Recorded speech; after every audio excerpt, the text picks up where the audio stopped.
অর্ধ উলঙ্গ করে সৌদি আরবের মানুষকে দেখাইছে। এটা যারা মিডিয়ায় খোঁজ খবর রাখে তারা জানে, যারা রাখেন না তারা জানবেন না। আমার প্রমাণ চাইলেও আমি দেখাইতে পারবো, আমার এখানে আছে। দেখেছেন, অনেকের চোখের সামনে পড়ে থাকতে পারে। অর্ধ উলঙ্গ, অর্ধ উলঙ্গ মানে কি? যাদের এই সমাজে নিকৃষ্ট প্রাণী হিসাবে আমরা মনে করি, যাদের কারণে আমার যুবক তরুণদের চরিত্র নষ্ট হয়, যারা রাতে কল্পনা করে এমন যদি আমার একখান থাকতো। এইগুলো সৌদি আরবে আনুষ্ঠানিকভাবে রাষ্ট্রীয় পৃষ্ঠপোষকতায় দেখানো হয়েছে। এই কথার প্রতিবাদ করলে আবার দেখা গেল আমি ওমরায় গেলে আমার কাঠি খুলে দেবে। আবার সৌদি আরবের কথা যেহেতু এসে গেল, আমার সৌদি আরবের বিপক্ষে বললে তো আবার আমার আহলে হাদিসের ভাইয়েরা খেপে যায়।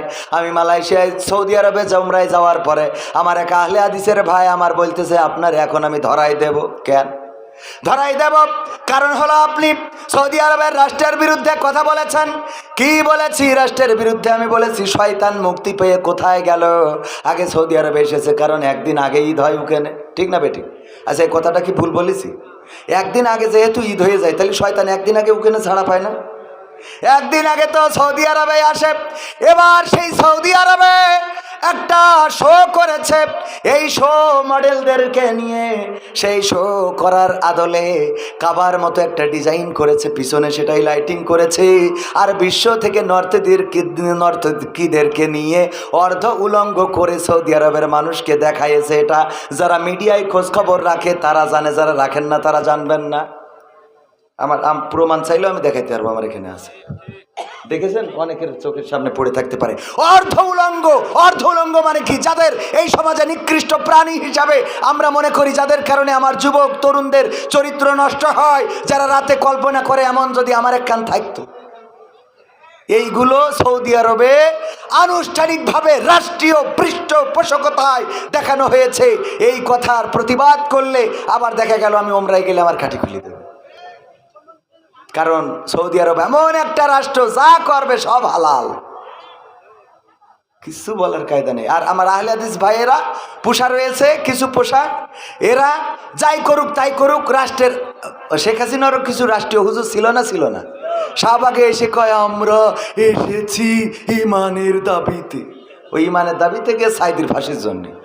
কত বড় ইমান ওর, কত বড় ইমান! লোকজন সামনে ডাকতে হবে। ওগো আমার ভাইয়েরা, আমার যুবকেরা, তরুণেরা, কিশোরেরা, যারা দাঁড়ানো, এই মাহফিলটা কিসের মাহফিল? কোরআনের মাহফিল। আল্লাহর রাসূলের ভাষায় এটা হলো রিয়াজুল জান্নাত, জান্নাতের বাগান। ওগো আমার যুবকেরা দাঁড়িয়ে যারা আছেন, যদি এই জান্নাতের বাগানে বসেন, আজকের এই বসাটা আপনার নাজাতের ওসিলা হয়ে যেতে পারে। আজকের এই বসাটা আপনার দুনিয়ার কল্যাণ, আখিরাতের কল্যাণ হিসাবে আল্লাহ কবুল করে নিতে পারে।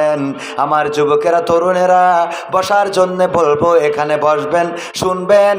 যদি আমল করতে পারেন তাইলে আল্লাহ রব্বুল আলামিন এই আমলের ওসিলায় দুনিয়ার জীবন, আখিরাতের জীবন সুন্দর করে দিবেন। বলেন সুবহানাল্লাহ। আমরা দুই ভাই। কয় ভাই? আমি একটু মাদ্রাসায় মোটামুটি 2 ক্লাস পড়েছি, আর ইসলামী আন্দোলনের সাথে সম্পৃক্ত থেকেছি, ছাত্র সংগঠনের সাথে ছিলাম, মুরব্বী সংগঠনে 2014-তে শপথ নিয়েছি মালয়েশিয়াতে। এখানে অগ্রসর কর্মী এখন আপাতত। ভাইয়েরা আমার, কোরআন হাদিস নাড়াচাড়া করার কারণে, কোরআন হাদিসের পথে থাকার কারণে যশোরে এখন প্রোগ্রাম করার মতো সময় হয় না। আজকে এই মাহফিল করে কালকে ফুলায়, তারপরের দিন লালমনিরহাট, তারপরের দিন কুড়িগ্রাম, তারপরের দিন দিনাজপুর, তারপরের দিন আবার যশোর অঞ্চলে চুয়াডাঙ্গায় না ঝিনেদায়, খেয়াল নেই। ওগো আমার ভাইয়েরা, এটা কিসের সম্মানে? যদি কোরআন না বলতে পারতাম তাইলে এই স্টেজে কি বসাতেন? না, বসাতেন না। 2 কলম জানার কারণে আল্লাহ এই স্টেজে বসাইছেন। আমার যুবকদেরকে বলবো, তরুণদেরকে বলবো, পথহারা হওয়া যাবে না, পথভ্রষ্ট হওয়া যাবে না। যদি আল্লাহর পথে আসতে পারেন, থাকতে পারেন, চলতে পারেন, আল্লাহ দুনিয়ার জীবনটা সুন্দর করে দিবেন, আর আখিরাতের জীবনটা মুক্তির করে দিবেন। বলেন সুবহানাল্লাহ। আর যদি দুনিয়ার জীবনে আপনি রং ঢং করে বেড়ান, দুনিয়ার জীবনে যদি আপনি অন্যায় করে বেড়ান, পাপাচার কদাচারের সাথে সম্পৃক্ততা থাকে, ভাইয়েরা আমার, পরকালের ময়দানে এগুলো অস্বীকার করতে পারবেন না। যদি বলেন আমি পীর সাহেব ছিলাম, জামাত ইসলামের কর্মী ছিলাম, আমার আল্লাহ ওই দিন আল ইয়াউমা নাখতিমু আলা আফওয়াহিহিম ওয়া তুকাল্লিমুনা আইদিহিম ওয়া তাশহাদু আরজুলুহুম বিমা কানু ইয়াকসিবুন।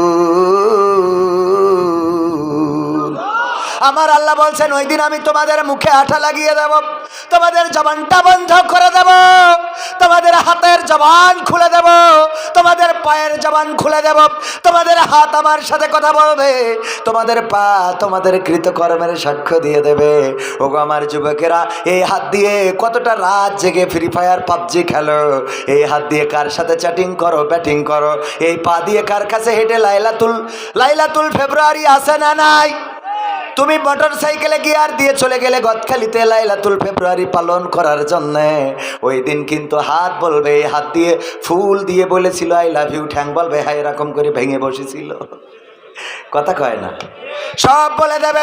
ওগো আমার যুবকেরা, ওটা যেমন বলবে আজকের এই মাহফিলে যারা আছেন, মাহফিলে যারা বসেছেন দাঁড়িয়েছেন, আল্লাহ রাব্বুল আলামিনের কাছে ওই দিন এই হাত, চোখ, কান, নাক, মুখ তারাও বলবে আল্লাহ তোমার এই বান্দা একদিন মাহফিলে ছিল, শীতের রাত দাঁড়িয়েছিল, বসেছিল, কোরআনের কথাগুলো শুনেছিল, পা বলবে কথা সত্য, আমার এই পায়ে হেঁটে হেঁটে গিয়েছিল, এই পায়ে হেঁটে অথবা বাইক চালিয়ে অথবা বাইসাইকেল চালিয়ে গিয়েছিল, চোখ বলবে হ্যাঁ আমিও সাক্ষ্য দিচ্ছি গো আল্লাহ, এই চোখ দিয়ে কবির বিন সামাদ, আজিজুর রহমান, আরো যে বক্তাগুলো ছিল তাদের আলোচনাগুলো শুনেছিল, কান বলবে কথা সত্য, আমার কানেই তো শুনেছিল।